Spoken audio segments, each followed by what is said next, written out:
Greetings, ladies and gents, and welcome to today's Reddit Quickie from the subreddit HFY, called B-Robbo, Space Trucker Chapter 29, written by Legal. The link to the original will be down below, and as always, I hope that you enjoy. While the Gladiator fighter bombers represented a vast majority of America's current air or space power in terms of small craft, they weren't all that they possessed. Ever since the concept of close air support came up, the Americans had taken a shine to it. The current evolution of this was found in the AF-72 Wild Boar, an 8-engine close air support platform made with quadruple redundancies throughout all systems.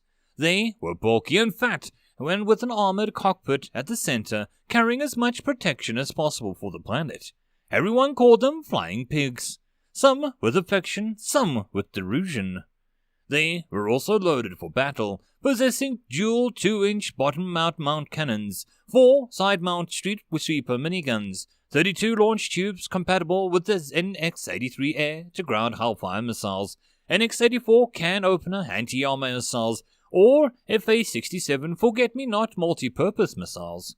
The flying pigs were fat enough to carry 1,400 2-inch rounds, 128,000 minigun rounds, and 2,000 missiles in any configuration. This was all encased in several inches of titanium alloy, and the newest, biggest shield bubble that the humans could make.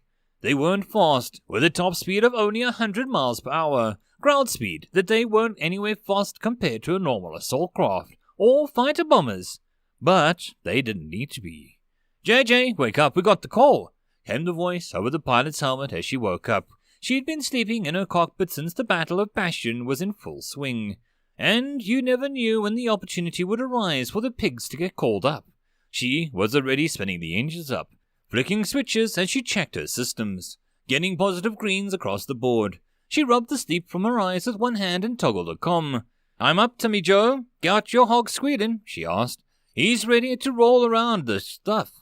JJ smiled as a reply as the hog lifted up off the landing pad only half a second after Jimmy Joe.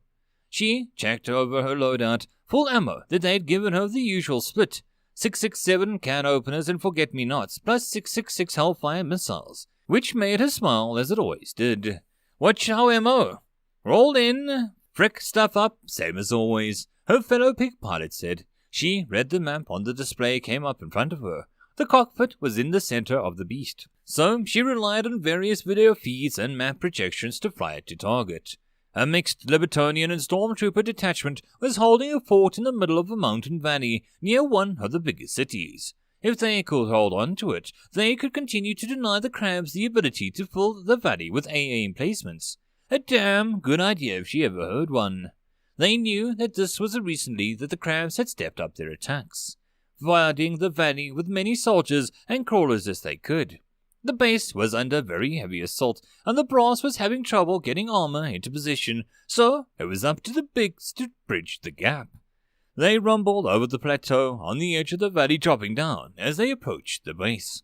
It was smoking heavily, and the chunks of wall were broken apart, her black and white screen giving her a clear contrast to see the bullets flying out, and the energy bolts heading in. "What song do you want?" Jimmy Joe asked since it was her turn. Good question." She scrolled through the songs in her implant before smiling.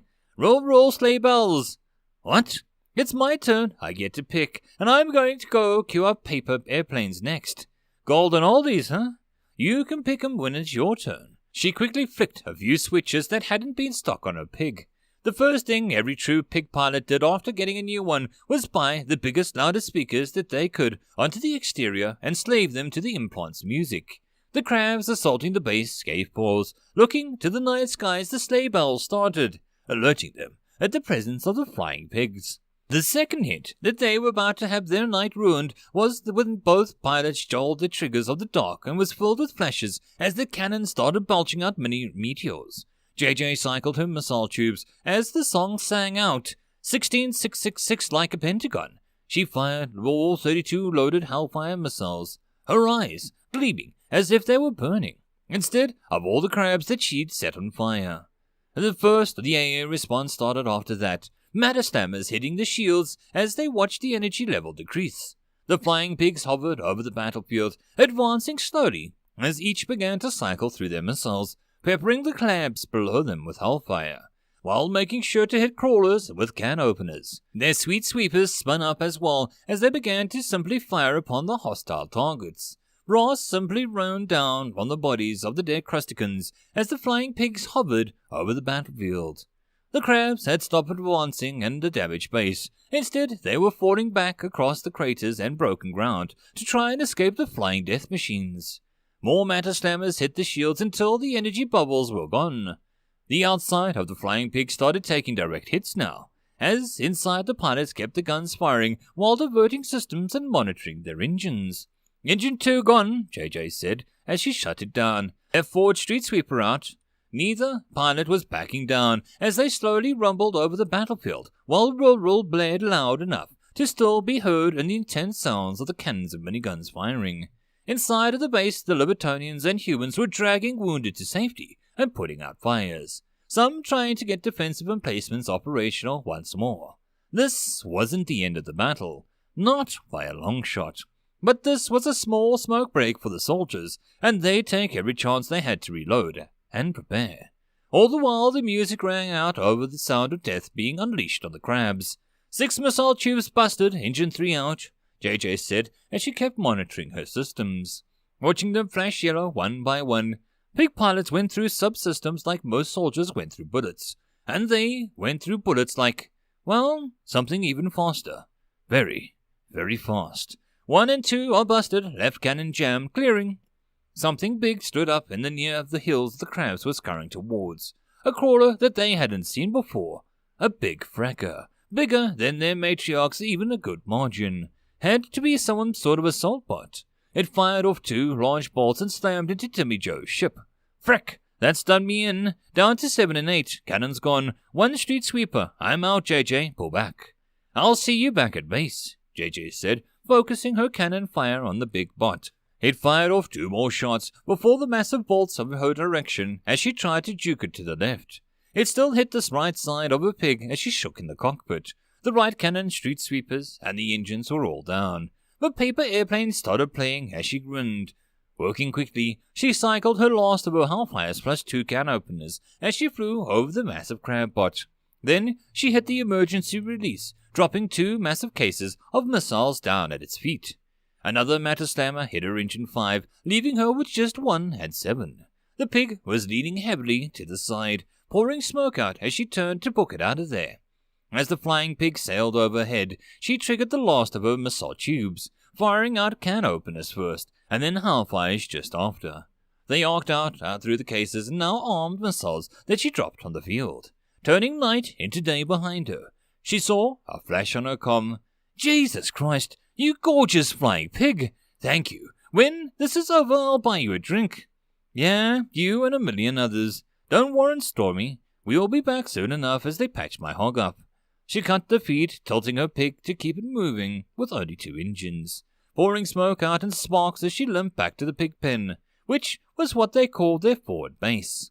As it settled down on the pad with some screeching and scraping, the flight crews already had machines in place to start replacing the engines and getting the ride operational once more. The pilot finally disconnected, crawling out through a small hatch to get out of her ship. "All right, fellas, I need to go take a crap. When I get back, I want this pig squealing for me. And someone give me a stencil and spray paint. I ain't flying a pig with no porker painted on the front." The pilot had cuts on the right side of her face and was bleeding. She seemed to be limping, caused by the chunk of metal that was stuck in her thigh. And there was a good chance that she'd broken a pinky on her right hand with the way that it was bent. But the first thing she did was put out a smoke and an old zipper to light up, but she walked towards the nearest crapper. She held the zipper as she walked, watching the flames flicker in the night, eyes gleaming in the reflection of the fire. "Frick, who is that?" one of the new flying crew asked. "What, her? Oh, you'll get to know, JJ. She's Jackie Jill, little sister to Billy Bob, space trucker." The CIA agent had given up waiting on Billy Bob and instead explained the situation to Emily, who in turn would explain things to Billy Bob once all the space hamsters were too tired of being tossed in the air, or exhausted from laughing as they blew flat raspberries on their bellies. It took about an hour until they were all tuckered out, retreating to the crew quarters on Rosie to pile up and sleep in a giant pile of chubby space hamsters. Emily and Billy Bob were in his longhorn as he pet Mittens, making up for not being around much by scratching the animal's cheeks and letting it sleep on his lap. He wasn't sure how it was any different from sleeping on the bed, which is what the lazy cat almost always seemed to do. But somehow Mittens felt that it was different. "So what's the deal?" he finally asked Emily as Mittens let out a content purrs. "I'm rather surprised, honestly. The space hamsters got in contact with the CIA somehow and let them know that they had a few select members in power who wanted to assist the war effort. It turns out that the arsefaces have been lying this whole time." Billy Bob stared at her then, a sort of blank expression taking over his face. She was moving her hands and talking about something that he had heard words like the Council and Foundation and Secret and the Treaty being tossed around. He got the general idea. The arsefaces were jerks, and they had eaten some guys like space hamsters liked, but lied about it. He wasn't sure about all the other stuff that she was going into, but he was vacantly staring at her chest. She had a little tuft of feathers right where there would be cleavage if she had breasts. Her chest had an appropriate shape. Idly, he scratched Mitten's chin as the cat purred, slowly sliding off of his lap so that he could keep putting the cat back into place. Did he ask her what was under the vest? I mean, they were supposed to be mates now, right? Wait, did that mean that they were married, or just, together? Crap, did he need to buy her some jewelry? Did Libertonians like jewelry? She liked colors and stuff. Maybe if he got her, a prism? She kept talking and he would nod and make little sounds of acknowledgement now and then. More about the arsefaces being jerks and how this could totally change their luck in the war. But so far, they'd had good luck so far. How should he approach it? Try and be all casual, or wait for her to get all affectionate and rub cheeks? What was his plan of attack here? She was already acting possessive around other women. Did he even want to get that route? The CIA guy hadn't actually mentioned sex when talking about the Libertonians' unions. Well, he mentioned reproduction, but that wasn't apparently optional. Not like they could breed, could they? He was on a space station with a space eagle raptor and a bunch of space hamsters, and he could adjust the gravity at will and travel faster than light. But messing around with biology seemed awfully finicky. Like those flesh-eating planets that made by mistake of 100 years back while trying to genetically engineer a new plant to survive the pests on the new colony. The only good thing that came from that was a bunch of hippies got eaten. Speaking of, whatever happened to those smutty space hippies and those living rock creatures? Stoners. Oh, how had he not thought of that sooner? Wait, where had he been going with all of this? Emily was staring at him. So, Mr. Monopoly Hamster is an important counselor, and he hates these arse crabs. And he's going to help us mess up the big government meeting that I've been trying to get you to this whole time. When is that again? At the end of this Space Week. Jesus Christ, is it? I thought we had more time. He blinked a little as the realization that he'd been traveling with her for almost a month now. In fact, he was fast approaching Halloween. Maybe he'd show her how to go trick-or-treating. Wait, where was he going to find her a costume? And also, where was he going to find a place to go trick-or-treating? Crap. Maybe if they finished the galaxy-ending thing soon, he wouldn't miss it. But America was at war, and the UHG Halloween wasn't the same as well. Oh, but Canada! They weren't bad. After we exposed the founders for the suppression device, and the space hamsters throw their support at us, it'll really undermine their authority. I'm not sure how much influence they have over the species, but there's a chance that we'll only have to fight the fleckos, arsefaces, and fish cops, and the space poodles. Isn't that what's going on now? Well, that's because the other species have to build up and move into position. Those three were simply the only ones ready for war. That reminds me, I haven't heard much about the fleckos in the war. Well, they mostly engage in what most species would consider brutal melee combat style. So, humans probably crush them without much effort. That'll teach those dancing posers who get served and effed up in the air. I still don't know what that means. Don't worry about it. She smiled at him and then leaned forward a little. You know, we're all alone now. He froze as she said that. he hadn't decided how to approach this yet. He was taking the lead. What did he do? Play it cool, Billy Bob. Well, aside from Mittens, he lifted the cat up and let out a snort as it disturbed from his resting place. So Billy Bob quickly set it back onto his lap, rubbing his hand along the cat's belly as it opened his arms and legs.